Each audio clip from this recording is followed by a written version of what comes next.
Hello guys, how we doing? Welcome back to the Free Amateurs. It's my first chance to make a video. It was my daughter's birthday party yesterday, and obviously went and see the game, and it was a real manic day. So obviously then back to work this morning. So this is the first chance that I've had to review the game yesterday. Disappointing. Listen, they're a good team. I hate saying it, and I hate them, and I don't like them.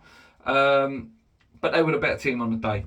We played a lot of football, 2 hours on Thursday night, and there probably is going to be Spurs fans that go, well, we played 90 minutes on Wednesday, so But at the end of the day, we did, and we played, a big, proper team in Seville, and had to put our heart and soul in that game, and we have a very, very thin squad.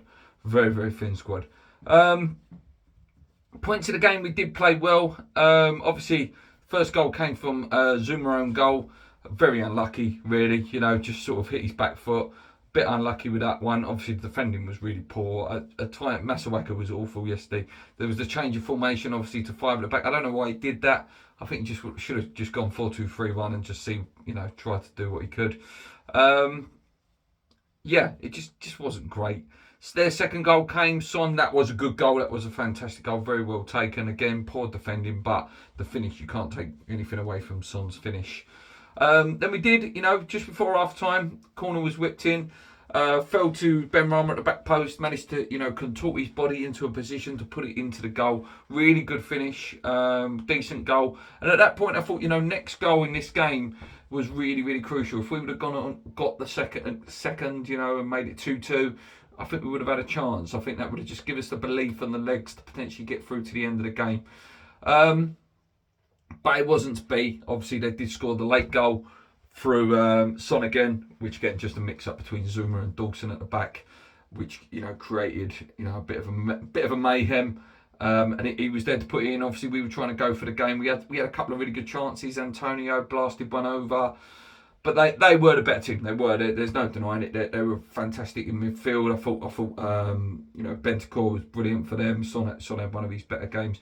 But I can't not mention the dark arts of people like Romeo and Reguilon and Son going. I hope he's okay, Son, because when that ball hit his leg, it could have took his ankle out. It really, really could. So I hope he's okay. And then there's obviously the one where he walked into the referee again. I hope his shoulder's okay, because the way he walked into that referee, oh my God, he could have been killed, the guy.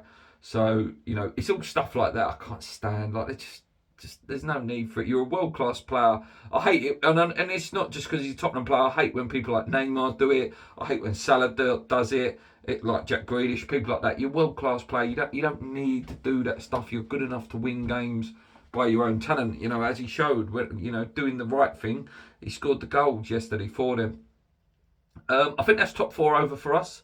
To be honest with you, I think Arsenal look fantastic at the moment. They really, really do. They've got hard games though. Tottenham, obviously, I think because they haven't got the midweek games as well. Obviously, we've definitely got at least 2 more midweek games. I think our priority will become that now. The big games. I would have loved us to carry on, and won yesterday, and we would have been in a massive position yesterday. But it was quite a big ask. It was, to beat Villa, go and beat Seville to get through to the next round, and then go and try and beat Tottenham away as well. It's a tough game. It is a tough game, and they have changed recently. Players like Kane, Son, and that Kuleveski has obviously sort of given them a little bit, and Conte's got a little bit of stability there. Obviously, we've still got to keep going. We've got to try to get that 6th or 7th place. If we get 6th, we should get Europa League because of the teams in the FA Cup. And there's no disrespect to Crystal Palace. I like them. They're actually a team I really enjoy watching this year. But teams like Chelsea, Liverpool and Man City still in there. It's got to be tough, for anyone to go past them 3. Really, really tough. Oh, sorry. So hopefully one of them win. And if they do win, it goes down to 7th place then for the Conference League, which I'm not going to turn my nose up at it. I would have took it last year just to have some European competitions. We could, we sit here calling it Mickey Mouse League. I didn't. It's a new trophy, and you tell that to the Leicester fans. If Leicester go on and win that in the next few months' time, they're guaranteed Europa League football again next year after, sort of mediocre season on their level in terms of where they are in the league. But if they go and win that, it's a successful season. That would have been 2 trophies in a row. They would have won the FA Cup and then potentially win the Europa Conference League as well, and then a place in Europa League next year. So I wouldn't turn my nose up at that at all. I think it carries on the experience of European football. Yes, it's great to play what we're playing Europa League, and it's not over yet. It's not. There's a lot of twists and turns still to go, and some of our fixtures are a little bit more favourable. I would say that Tottenham has the slightly easier fixtures. Arsenal do have a few tough games in there. I have to say, there's a couple of tough games in there for them. Where with us, we've still got to play City. We've still got to play Chelsea. We've still got to play Arsenal as well out of the 8 games remaining. So it's going to be tough, but I'd like to think that we can at least get 7th, and I believe one of them big boys will win the FA Cup, which means we should hopefully guarantee ourselves Europa League conference. But we'll see. There's still, like I say, still a lot of football to be played. We've still got the Europa League. We're still in it. So we just need some players back as well. We do. We need the Finn squad is going to bite us. It is, this season has been fantastic. Take nothing away, and whatever happens between now and the end of the season, it's been a great season. It's been a lot of fun, and we've had a real good journey. It could have been better. We could have, I sit there and think of the game yesterday. If someone like Jesse Lingard was there to start that game, or to come off the bench and be the impact that we see last year. Just to add that bit of pace or that bit of magic when we need it, a bit of legs towards the end of the games. But we can't dwell on that. It's something that in the summer we really seriously need to go. We need to get players in early and not mess about. There's going to be better teams next year. It's going to be even harder to get into that top 6 next year. You would expect Newcastle to really go big. Teams like Villa are going to spend some money. We know that. Arsenal are obviously getting back to their best. Tottenham will probably spend again. And Man United, I would expect them with a new manager to go and spend some money. So it's going to get even harder next year. And that's why we should have gone. We should have tried a bit to try really solidify that top 4 place. Because these opportunities, they're going to be few and far between. If we continue, to sit still in terms of our progression of the squad. I'm not going to say the team and the management and the players. We've got a good team. We have got a really good team. But it's little things like this just gives you that little bit of frustration. It really, really does. But I don't want it to be negative. It's international break now.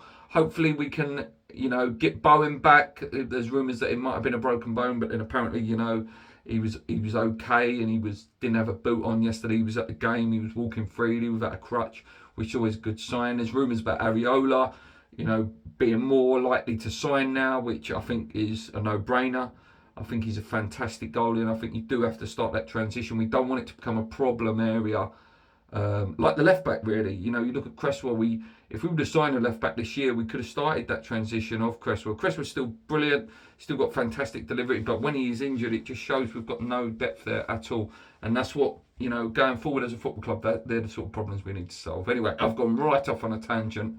But yeah, disappointing game yesterday. I wasn't that bothered. It's the first time ever with a Tottenham game that I wasn't even that stressed during the game.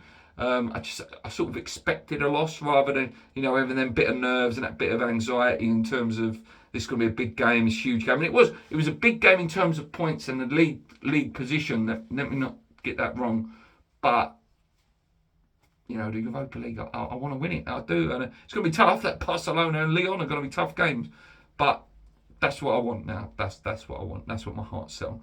Anyway, guys, thank you so much. I'll try and do some videos during the international break. If you've got any topics, I might bring Ask Luke back for a couple of weeks. So if you've got anything that you want me to talk about and discuss, please let me know. Until next time, guys, come in your minds, keep believing, stay loyal.